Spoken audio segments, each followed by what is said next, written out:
यह MS Excel series का दूसरा वीडियो है। इस वीडियो में आप सीखेंगे MS एक्सेल में फार्मूला कैसे लगाते हैं, फंक्शन का प्रयोग कैसे करते हैं, फार्मूला और फंक्शन में क्या अंतर है, एक्सेल में ऑपरेटर क्या होता है, इसका प्रयोग कैसे करते हैं, इसकी संपूर्ण जानकारी आपको इस वीडियो में मिलेगा। चलिए हम आपको बताते हैं कि MS एक्सेल में फार्मूला कैसे लगाते हैं।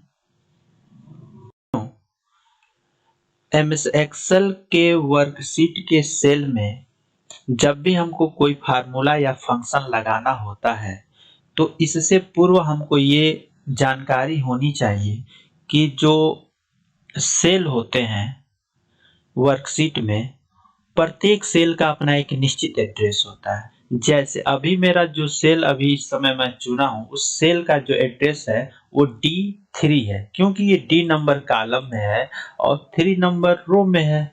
तो इस तरह से इस सेल की जो एड्रेस हुआ वो आपका D3 होगा। अगर हम यहाँ पे आ गए तो इस सेल का एड्रेस हो गया C2, क्योंकि ये C नंबर कॉलम में है और 2 नंबर रो में है। तो इस तरह से जितना भी वर्कशीट में सेल होते हैं, प्रत्येक सेल का अपना एक निश्चित एड्रेस होता है और हमारा एक्सेल इन्हीं एड्रेस के आधार पर कैलकुलेशन करता है। तो चलिए हम आपको बताते हैं कि सेल में कैसे हम कोई फंक्शन लगाते हैं या फार्मूला कैसे लगाते हैं। अब यहाँ पे आप देख रहे होंगे कि यहाँ पे एडिशन करना है मुझे। इस सेल में हमको फर्स्ट नंबर और सेकेंड नंबर, यानी ये जो A2 वाले सेल में जो वैल्यू है और जो B2 वाले सेल में जो वैल्यू है, इन दोनों वैल्यू को आपस में यहाँ पे जोड़ना है। अगर हमें जोड़ना है तो हम फार्मूला भी लगा के जोड़ सकते हैं और फंक्शन भी लगा के जोड़ सकते हैं। तो सबसे पहले हम आपको बताएंगे कि फार्मूला कैसे लगाते हैं, फिर हम आपको बताएंगे फंक्शन क्या होता है और फंक्शन कैसे यूज करते हैं। तो चलिए हम इसको कैसे जोड़ते हैं देखते हैं। तो अगर हमको यहाँ पे जोड़ना है तो आपको जब भी फार्मूला लगाना हो या फंक्शन लगाना हो तो आपको इक्वल साइन लगाना जरूरी होता है। जैसे ही किसी सेल में आप इक्वल साइन लगा देते हैं तो MS एक्सेल तैयार हो जाता है। वो जानता है कि अब इस सेल में या तो फार्मूला लगाए जाएंगे या तो फंक्शन लगाए जाएंगे। तो अभी फिलहाल हमको फार्मूला लगाना है। अब यहाँ पे हम आ जाते हैं फर्स्ट नंबर पे। तो फर्स्ट नंबर के A2 वाले सेल में जो भी वैल्यू है इसको जोड़ना है, तो इसका एड्रेस देना है। आप जैसे इस पे क्लिक करेंगे तो आप देखेंगे कि यहाँ पे इस सेल का एड्रेस आ चुका है A2। मैंने बताया था कि हर सेल का अपना एक निश्चित एड्रेस होता है। तो इस सेल का क्या एड्रेस है A2, क्योंकि A नंबर कॉलम में है, 2 वाले रो में है और इस नंबर को इस नंबर से जोड़ना है। तो A2 अगर जोड़ना है तो हमको प्लस का ऑपरेटर लगाना पड़ेगा। अब इस एड्रेस को, इस सेल को के वैल्यू को जोड़ना है तो इस सेल पे क्लिक कर देंगे तो इसका यहाँ पे देखेंगे B2, इस सेल का एड्रेस आ गया। और जैसे ही आप इंटर करेंगे तो आप देखेंगे यहाँ पे जोड़ दिया। 50 और 20 कितना हो गया, 70 हो गया। घटाव का फार्मूला लगा सकते हैं, इक्वल साइन लगाएंगे। A2 सेल में से जो वैल्यू है A2 सेल में, उस वैल्यू को B2 वाले जो सेल में वैल्यू है उसे घटाना है। तो हम ये फार्मूला लगा के इंटर कर देंगे तो देखेंगे 50 में से 20 निकल जाएगा तो कितना बचेगा, 30।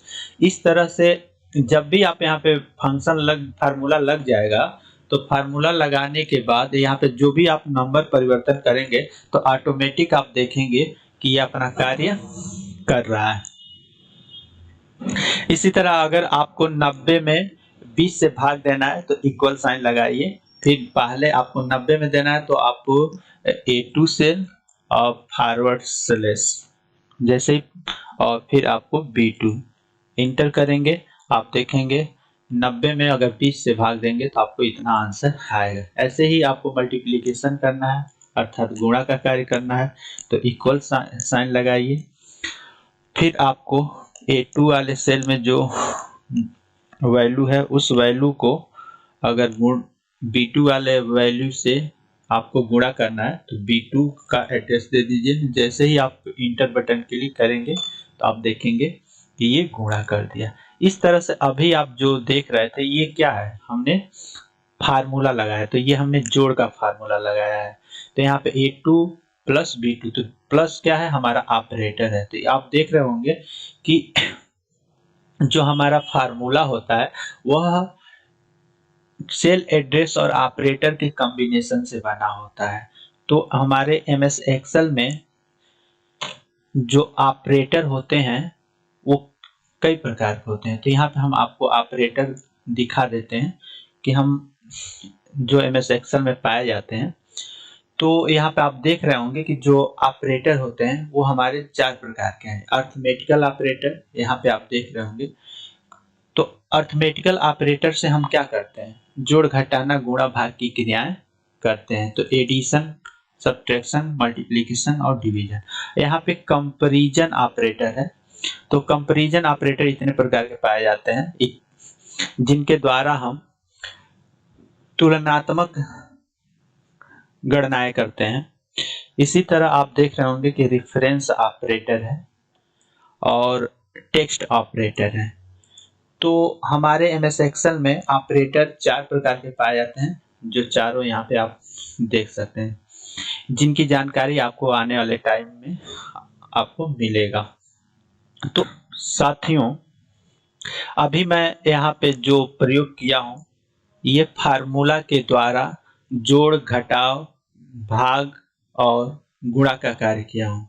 जब हमको इस फर्स्ट नंबर को सेकेंड नंबर यानी A2 वाले जो सेल था उस B2 वाले सेल में जो वैल्यू है उसको जोड़ना था, तो यहाँ पे हमने फार्मूला लगाया है जोड़ने का और हमने ये दोनों नंबर को आपस में जोड़ लिए हैं।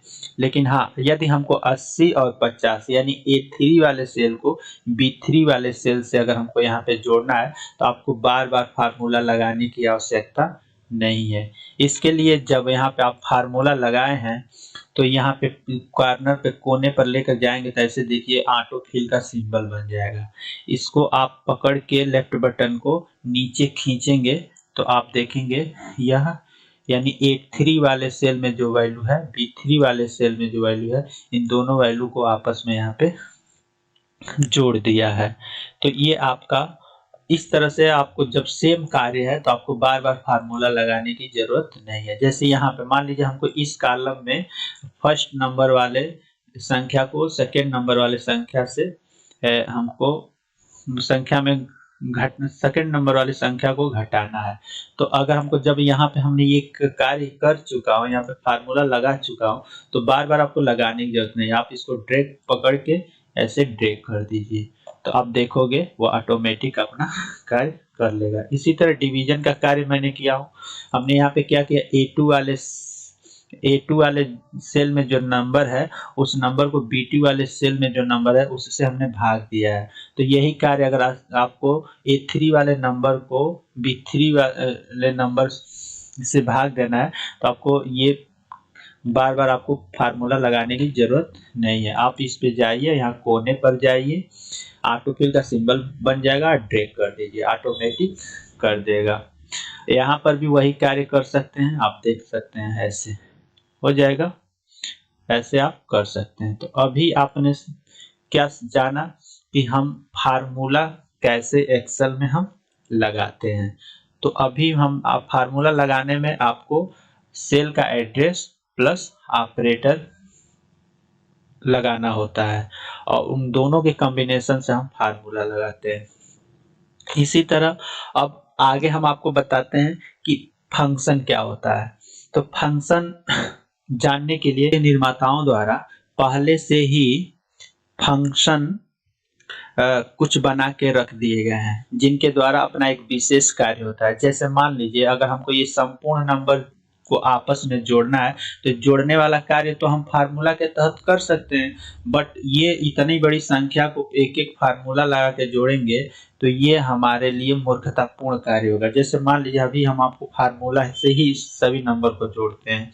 जैसे हमने इक्वल साइन लगाया और हमने इसका एड्रेस दे दिया A2 plus A3 plus A4 plus A5 plus A6 plus A7 plus A8। अब ये मैंने सभी सेल एड्रेस और ऑपरेटर लिख दिया और जैसे ही हम इंटर करेंगे तो ये पूरा हमारा टोटल बता दिया। बट ये हमने क्या किया, अभी ये हमने जोड़ने का कार्य कर दिया, लेकिन किससे जोड़ा हूँ, ये हम फार्मूला के द्वारा जोड़ा हूँ।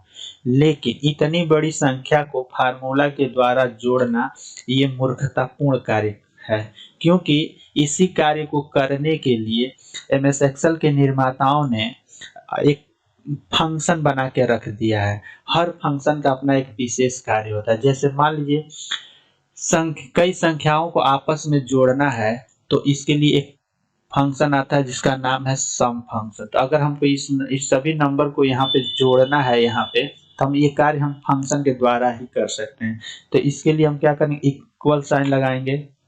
साथ में चाहे आप फार्मूला लगाइए या फंक्शन लगाइए, आपको इक्वल साइन लगाना ही होगा। इक्वल साइन के बाद आपको नाम देना होगा उस फंक्शन का, सम। हमको जोड़ना है तो हम सम लिखेंगे। अब जैसे ही फंक्शन का नाम लिखेंगे, इक्वल साइन लगाइए। इक्वल साइन लगाने के बाद अब एड्रेस दीजिए तो संपूर्ण, तो यहाँ से लेकर यहाँ तक हमने चुन लिया। तो अब ये बता दिया A2 से लेकर A8 तक। और इधर से आपने जो फंक्शन के बाद जो ब्रैकेट के अंदर आर्गुमेंट लिखा है, और उस फिर आप आर्गुमेंट लिखने के बाद आप ब्रैकेट को बंद कर दीजिए और इंटर कर दीजिए। तो ये भी आप देख रहे होंगे कि आपका जोड़ दिया। बट ये जो है ना, ये हमारा क्या है, फंक्शन है। फंक्शन में आप देख रहे होंगे कि इक्वल साइन के बाद फंक्शन का नाम लिखा हुआ है, जबकि फार्मूला में ऐसा कुछ भी नहीं था। कोई फंक्शन का नाम नहीं था, केवल उसमें सेल का एड्रेस था और ऑपरेटर था। लेकिन फंक्शन में क्या है कि यहाँ पे फंक्शन का नाम लिखा हुआ है और A2 से लेकर A8 तक की संख्याओं को आपस में जोड़ना, तो उसका रेंज दे दिए और इंटर कर दिए। तो ये होता है, ये फंक्शन है और ये क्या है, ये फार्मूला है। तो दोनों में आप अंतर देख सकते हैं। देखिए यहाँ पे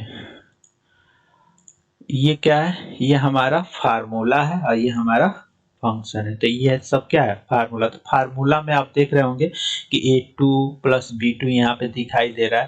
तो ये सब क्या है, ये हमने फार्मूला लगाया है, बट इसको हम फार्मूला नहीं कह सकते। ये हमारा क्या है, फंक्शन है। तो फंक्शन भी होता है किसी भी प्रकार का कैलकुलेशन करने के लिए। तो चलिए एक चीज और हम आपको बताते हैं, फंक्शन। और जैसे मान लीजिए अगर हमको इन्हीं संख्याओं का औसत ज्ञात करना है, तो औसत ज्ञात करना है तो ये कार्य हम फार्मूला के द्वारा कर सकते हैं। तो फार्मूला के द्वारा कैसे करेंगे, तो आपको पता होना चाहिए कि जब भी हम किसी संख्याओं का औसत निकालना होता है, सभी संख्याओं का जोड़ लेते हैं और फिर जितनी संख्या होती है उतनी संख्याओं से भाग दे देते हैं, तो औसत ज्ञात हो जाती है। जैसे मान लीजिए यहाँ पे, अब यहाँ पे हमने क्या किया कि हमने इक्वल लगाया, ब्रैकेट लगा दिया, और जैसे ही हमने ब्रैकेट लगाया फिर यहाँ पे हमने सारी संख्याओं को एड्रेस देने के बाद यहाँ से हमने ब्रैकेट लगा दिया, बंद कर दिया। अब फिर जितनी संख्या, टोटल कितनी संख्या है, 7 संख्या है, और हमने फॉरवर्ड स्लैश लगा के यानी भाग दे देंगे कितना से, 7 से, और इंटर करेंगे तो आप देखोगे कि यहाँ पे औसत निकाल दिया। यानी इन सभी संख्याओं का औसत क्या होगा, 74.286 आएगा। लेकिन यही कार्य हम फंक्शन के द्वारा कर सकते हैं। तो फंक्शन के द्वारा देखिए यहाँ पे सम फंक्शन का यूज हमको जोड़ने के लिए किया जाता है, जबकि एवरेज निकालना है, औसत निकालना है, तो इसके लिए एमएस एक्सेल के निर्माताओं ने फंक्शन बना के रखा हुआ एवरेज का, एवरेज फंक्शन। देखिए एवरेज लिख दिया, अब फिर उस कहाँ से कहाँ तक की संख्याओं का औसत निकालना, उस संख्या का एड्रेस दे दिया गया है यहाँ पे, और इंटर कर दीजिए। देखिए ये भी आ गया। तो जब जो कार्य हमको फंक्शन के द्वारा किया जा सकता है, उस कार्य को फार्मूला से करना एक मूर्खतापूर्ण कार्य कहलाता है। तो साथियों आप समझ गए होंगे कि फार्मूला क्या होता है और फंक्शन क्या होता है।